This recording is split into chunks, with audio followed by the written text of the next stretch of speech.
So ito mga idol, ito na yung ating e-bike na nilagyan natin ng solar charging. Yan, solar panel. And ngayon lang umaraw at ngayon lang ako nakapag-vlog ulit. And yun nga, nasira yung laptop ko kaya di ako makapag-edit. So ngayong vlog na to, hindi ko na siya ikakat. Dire-diretso na. So pasensya na kayo kung may mga kaligtahan na ako, mga hindi mo sasabi dito guys. Pero tuturo ko lang naman sa inyo yung wiring ng ating solar. So ngayon, tubos tayo ngayon dito sa ating e-bike. So ito yung itsura ng ating e-bike na naka-solar na. Ayan guys, putan lang natin.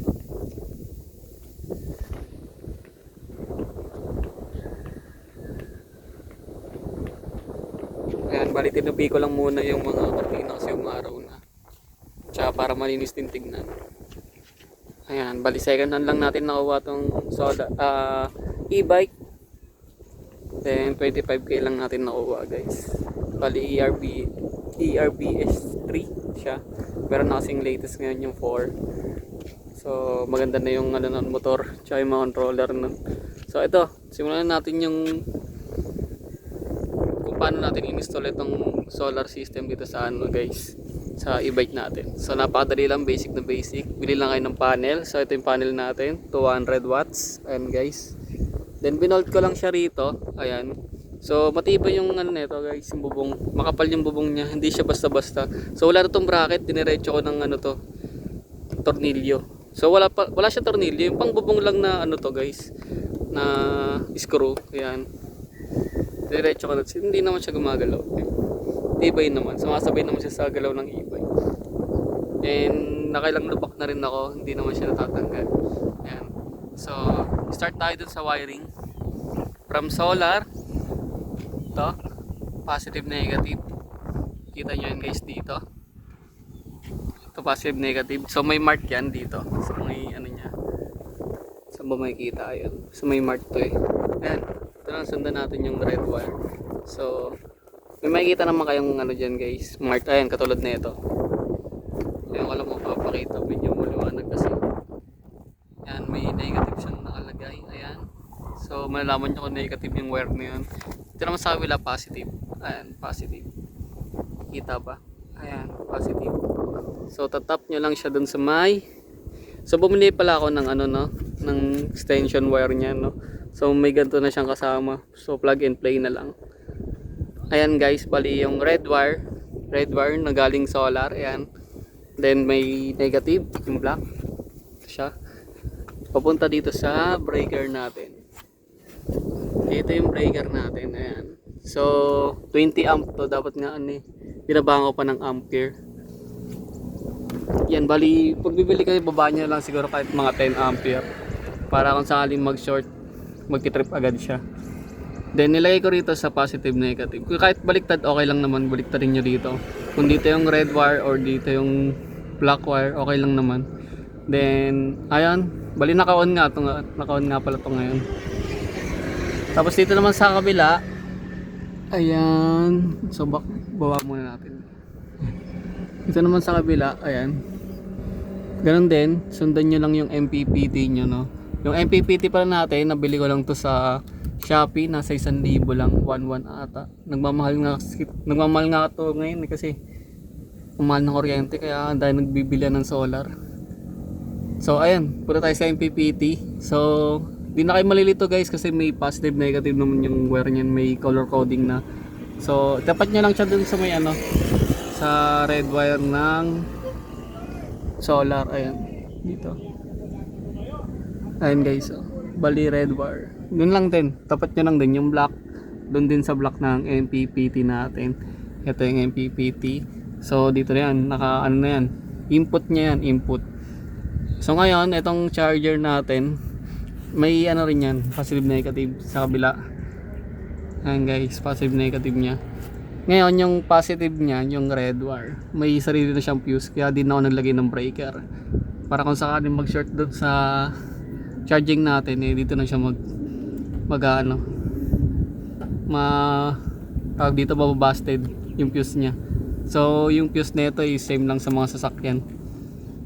Yun guys, bali ayun, pagtapos natin dito sa MPPT, sundan lang din natin positive negative.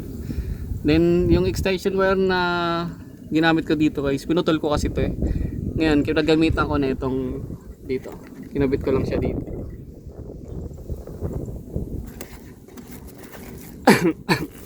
Siya na kayo guys. Ayan o, diba? Positive, negative na yan. Ngayon yung positive, negative na yan, inikat ko, nilatag ko lang yung wire. Ayan guys, nilatag ko lang yung wire niya papunta dun sa likod. Ayan, nasa likod siya, diba? Ito tayo dito. Yan, bali bumili lang ako ng ano, yung kaparesong charger natin sa e-bike. So ayun, nakasalpak nga pala ito ngayon, no? Kasi abang ginagamit ko tong e-bike is nagcha-charge na siya. Nagcha-charge yan guys. Ayun, bali nakataas nga pala ngayon. Ayun. Ayan. Kasi plug and play na lang ang ginawa ko. Hindi ko na siya doon tinap sa mismong ano nito, yung wire nito sa loob. Pwede naman itap doon sa wire sa loob na ano, positive, negative. Di naman siya magkakaroon ng ano, ng effect or magloloko yung e-bike niya. Pwede yung gawin. Kasi ako naman, ang ginawa ko naman kasi, bili lang kayo ng ganito guys. May ganito sa Shopee. Search nyo lang yung charger ng ano, ng e-bike. Ganto yan. Kasi ang ginawa ko guys, ayoko na mag-wiring doon sa mismong controller ng ano, o kaya dito sa loob ng e-bike. Para at least, kung babaklasin ko to, hindi ako mahirapan, di ba?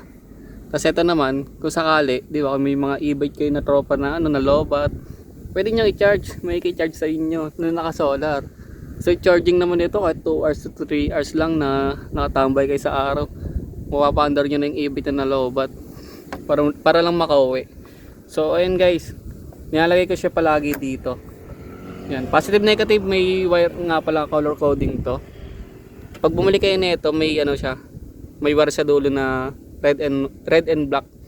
Yan, bali ganun lang din ginawa ko. Tinap ko lang din doon sa may MPPT natin na red tsaka black, diretso doon. So ngayon, plug and play na mangyari diyan. Na-testing ko na to guys na ano, effective na nagcha-charge yung solar natin. Kasi ginagamit ko to sa work. Minsan pag dito lang ako sa malapit. Tapos iiwan ko lang siya dun sa parking na may araw. Tapos yun, full charge na. Tapos ngayon, ang tanong niyo ba kung ano, kung kusa siyang hihinto pag ano, full charge na? Yes po, kusang hihinto yung charging nito ng MPPT. So, pwede niyo iset to guys ng ano, depende sa full charge ng battery nyo. Kunyari ito 48 volts yung battery nito, di ba? Minsan 52 volts, 53 volts yung full charge nito, di ba? Minsan nga 54 eh. So ngayon pwede nyo iset ng 54 dito guys. Pipindutin nyo lang to. So next video na lang siguro yun. Ito naman kasi may ano siya, may 60 ano yun? Basta 48 volts. Yung sumunod 62 volts ba? Tama ba? 60 volts pala, 60 volts. Tapos 72 volts, tapos 80 plus volts, ganun. Hanggang ano siya, 80, 90 ata na volts. Basta ito, nakaka-detect siya ng kung ilang volts yung battery nyo. Ano, may automatic siya. So ngayon, yung sinet ko siya dati ng 48 volts lang. Hindi siya nagcha-charge. Kasi nga ano eh, hanggang doon lang yung limit niya na 48 volts lang yung sinet niya eh. Ngayon, minanwal ko siya. Ginawa ko siyang 55 ngayon eh. Sinet ko siya 55 eh. Pero kung siya naman siya mag-i-stop pag full charge na yung battery niya. Ayun yung kagandahan dito. Kaya okay lang kahit nakababad to sa arawan. Eh, kung siya naman siya magkakat. So yun guys, bali charging nga pala siya, no. Ayan. Pasensya na kayo kasi iba yung sa cellphone, no. Nag-ano siya, may glitch. Ayan. So ngayon naka-ano siya. Ngayon malilim na kasi, oh. Kanina araw. Tayo natin yung araw. Tapos yung reading nito guys, naka 53 yung battery ay 53 volts. Bali full charge siya, 53 volts. Tapos yung current niya 2.6 current niya. Yan, nadidetect niya yung ilang. Isa solar naman 21 volts to 22 volts nakalagay dito, yung ang pumapasok sa ano natin, MPPT. So dito naman kung ano, kung iinit. Minsan guys, pag sobrang init talaga tapos nakababad sa araw, feeling ano to eh, nararamdaman ko medyo mainit ng konti kasi nga malakas na yung pupasok na kuryente sa atin dito para sa charging niya. So ito naman, hinahawakan ko yung wire. Pag mainit talaga siya. Pero hindi naman yung mapapasok kayo, mainit lang. Mararamdaman niya na medyo warm yung kuryente. So ibig sabihin goods yung panel natin na gumagana yun. Dito naman wala naman siyang kasi malit na lang na voltahe na lumalabas dito eh. Hindi naman siya nagiinit. Yan, bali tinatago ko lang yung mga wire dito. Itsura ng panel natin sa likod. Yan, napakatibay. Wala na akong ginalaw na bracket dyan guys ha. Bali, tornilyo lang to ng pangbubong. Yung kasama na itong tornilyo na itong bracket natin. So ilalagay ko na lang sa link dyan sa description box natin. Para ma-order nyo yung mga ilagay natin dito guys. Yan, napakatibay niyan. Yan. Diba ginagalaw ko yung pangalan mo. Gumagalaw yung ibay, sumasabay. Sabi-sabihin niya, napakatibay na. Kaya hindi ko nalagyan ng bracket yan. Diretso na yun. Makapal kasi ito guys, so makapal. Hindi siya pityog yung plastic. Yung itsura ng e-bike natin guys.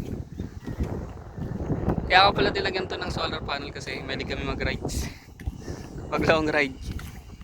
Isa pupunta kami ng Somo, Bacoor. Sa malalayo, yung tipong last battery niya na, yung last bar niya na. Ginagamit pa rin namin. Kaya naglagay kami solar para at least habang nagmamall kami, 'di ba? Nagche-charge na at ayun, medyo makakalayo din kami. So ayun lang guys, ayun lang muna yung vlog natin dito sa e-bike natin, no. So i-upload ko na lang yung pinaka-tutorial niya. Pero hindi ko na kasi natapos 'yun kaya dumiretso na ako dito, pero i-upload ko pa rin. So ito muna yung una nating i-upload, no, para meron tayong upload sa YouTube. So ayun lang guys, maraming salamat. Thank you.